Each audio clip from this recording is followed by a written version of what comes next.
Hi, everyone, and welcome to another edition of Greenhouse Growers Shop Talk video series. I'm Brian Sparks. I'm the senior editor of Greenhouse Grower magazine. And just like about everyone else in the world, we are adapting here to what's happening with COVID-19. So in this case, I am recording this video from my home office.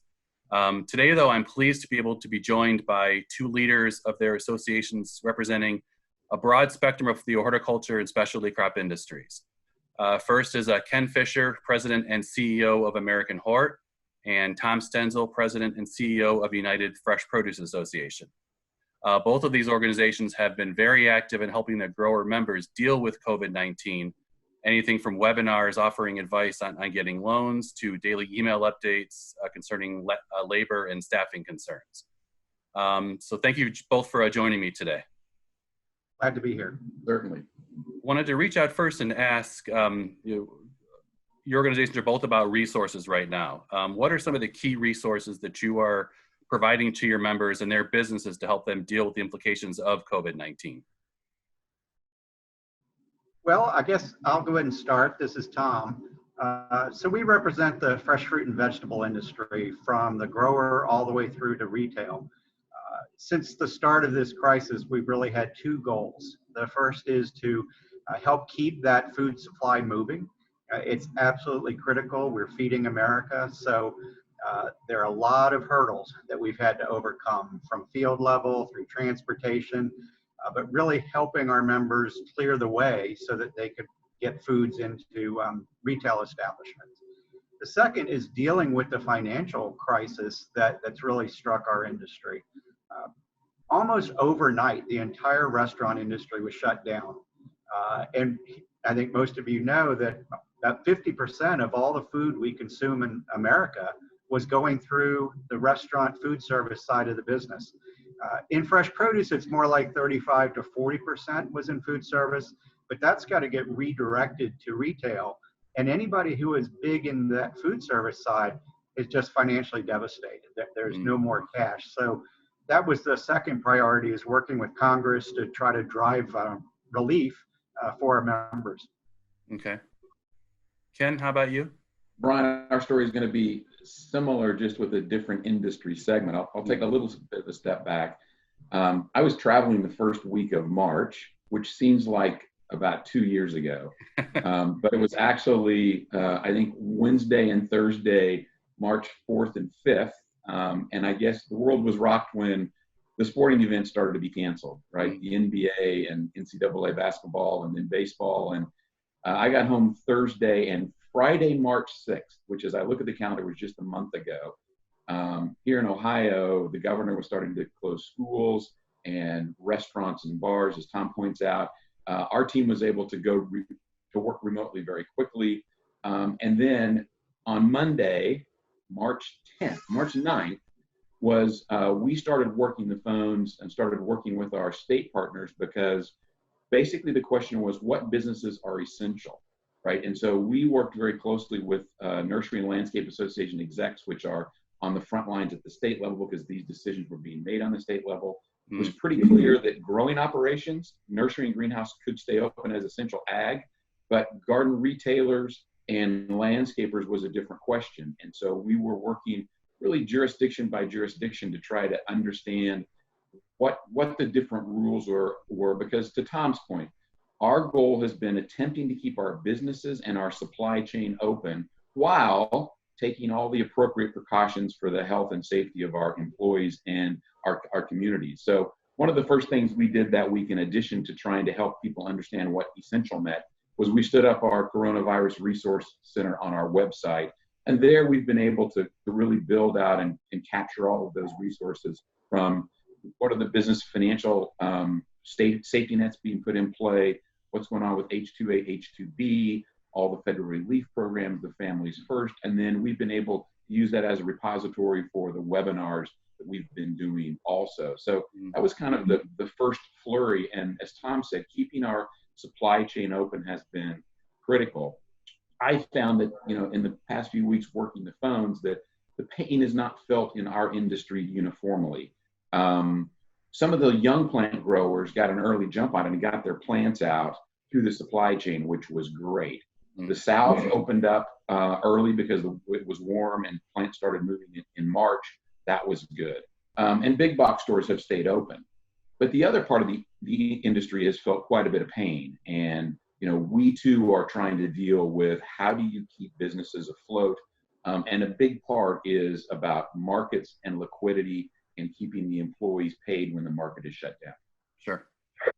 And that brings up a good point. I mean, each of your associations membership encompass, a broad range of different types of businesses, different parts of the country who, as you've said, are being affected in different ways. I mean, some states are under complete shutdown. Some are, being suggested to stay home. Some have pretty loose restrictions right now. I guess it's tough to ask on a broad scale, but what are you hearing in terms of some of the biggest concerns of your members right now about where they can go moving forward? I would say, like Ken went through just a minute ago, making sure that we were defined as essential parts of the supply chain and in areas that maybe you didn't think about. Sure, somebody working at a retail grocery store, that's pretty obvious. But transporting our goods, getting the trucks across the country with fresh produce. Early on in this, states were shutting down truck stops. So they closed the rest areas. Well, the truckers didn't have anywhere to eat because the restaurants were closed. So we've been working through all of those kinds of things. Mm-hmm. I think today and looking forward, Brian, that our biggest concern is on our employees, keeping them safe, obviously, but also keeping them at work. If we don't have employees to grow, pack, ship, and sell food, that's going to be a world of hurt, for our country. So we've developed protocols for what to do when an employee tests positive. Early on, we had some companies shutting down a whole facility. I don't know if you read about this, but the Port of Houston early on had one longshoreman test positive, and they closed the port. Right. So those are kinds of things that just can't happen if we're going to keep feeding the world. So working through those issues, we're now starting to see some challenge even all the way through to grocery in terms of employees who maybe did test positive. It's not a large number at this point, but people are nervous and you want to respect their decisions, but we got to get them to stay at work too. Sure. Very, very similar. I've been very impressed with our industry business owners and leaders and the attention and care they're taking for their employees. The precautions they're taking, the changes in the work processes, all of the safety features, the break features, the leave features. Very, very pleased and very impressed with how our business owners have taken this seriously for the health of their employees and the health of our communities. So hats off to that. But it has been a challenge. The business owners are saying, how do I take care of my business and how do I take care of our people? So, we've tried to do webinars on what's the family's first legislation mean for our industry and our owners. We are now pivoting to, as Tom said, we too saw some concerns about truck stops being shut down and people going, am I even going to be able to ship product? And I think most of those have been taken care of. We are now working diligently since the $2 trillion stimulus package passed to try to figure out how we help streamline that process. We're in the throes of it kind of this morning as well as over the weekend to try to put together a program that will allow our members to streamline this application process, because right now, this may run later, but this is Monday, April 6th, and the SBA guidelines aren't crystal clear, and a lot of the banks are opting out right now, and that's troubling because we need this cash in the hands of our under 500 people business very quickly. So part of what we're trying to do today is make sure that we get that stimulus money into our small businesses as quickly as possible because they need that to stay afloat. Sure. The other concern that we have is if you look at kind of ballpark, the top 50 greenhouse and the top 50 nursery growers, they're greater than 500 employees. So they don't qualify for this $2 trillion CARES package for the small business side. But USDA, and I know Tom's aware of this also, has about $9.5 billion allocated to it. And so we're trying to work with USDA and Secretary of Ag Purdue's office to see if we can get some of that $9.5 billion allocated to those larger companies. We've had a lot of large greenhouse growers who've had color products that are ready for market, but there's no market. So basically they have to throw those products out because by the time the market opens up, it will be gone, right? So we've missed Easter. Mother's Day is May 10th. Fingers crossed that we get some things flowing there. But there's a lot of product that's not going to make it to market this spring that's going to be very painful. Plus, those greenhouse and nursery growers need to keep crews growing the plants, keeping the plants alive for when the markets open up. And Brian, we're estimating that it's going to be between $300 and $500 million of hurt that our largest growers are going to have in this 4 to 6 week period.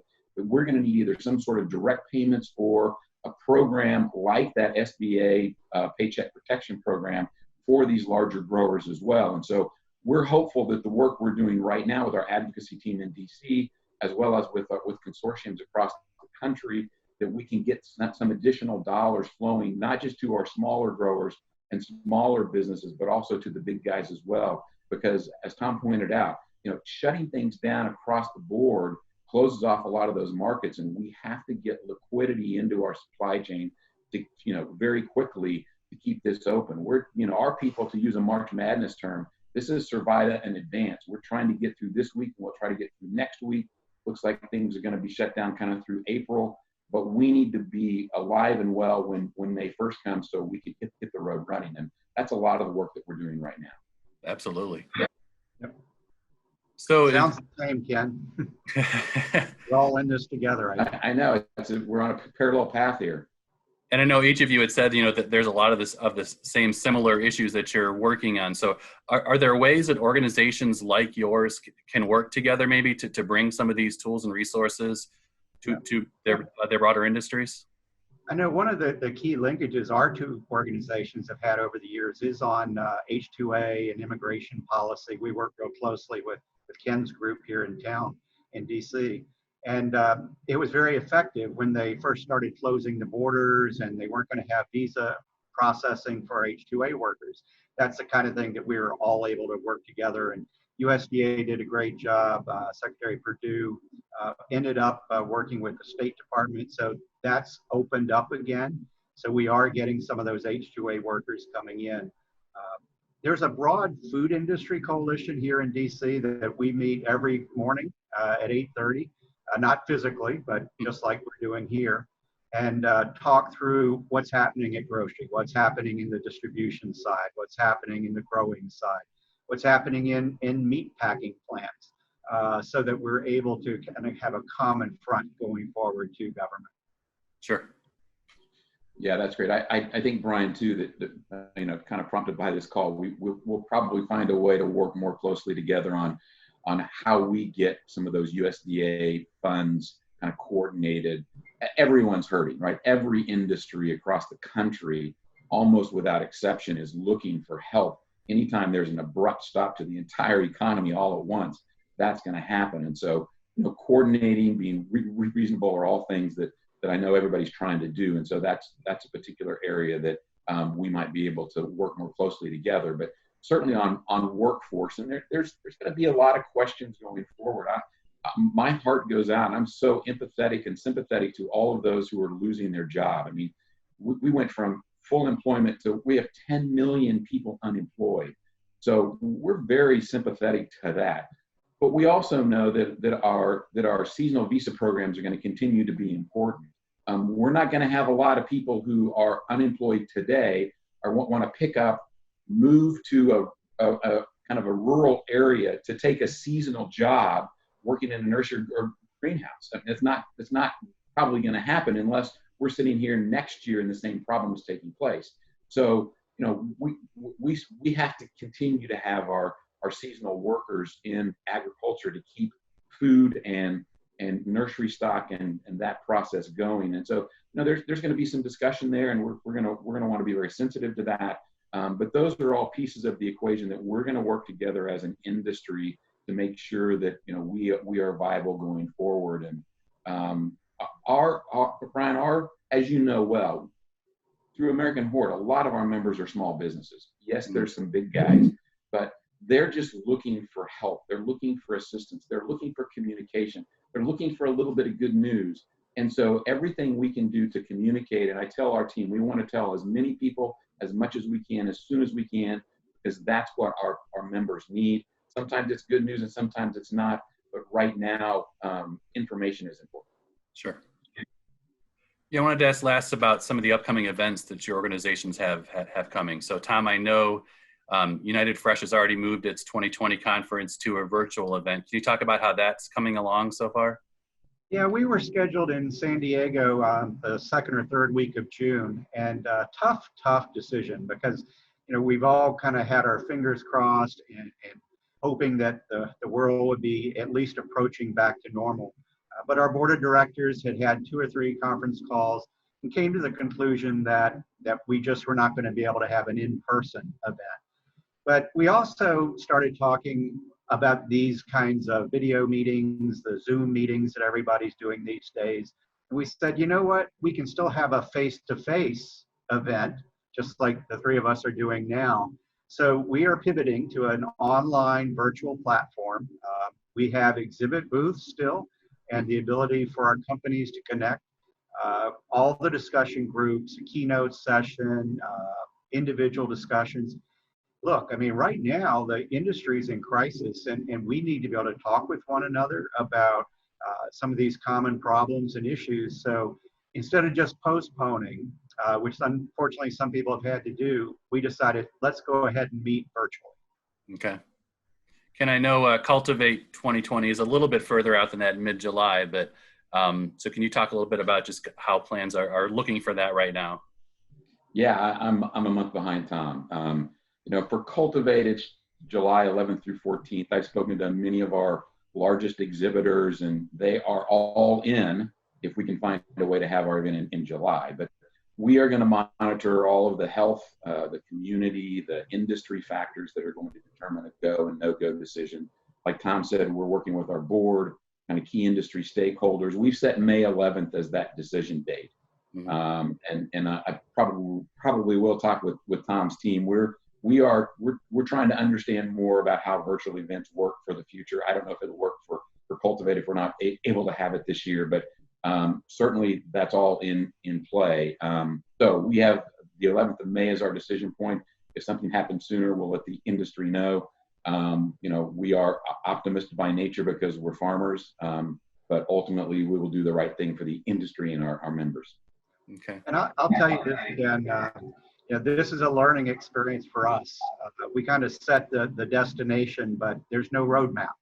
So my team right now has added that mission along with helping our members through this crisis of developing a whole online platform. So I think they're pulling their hair out a little bit, but we're working on it. Sure. I can only imagine.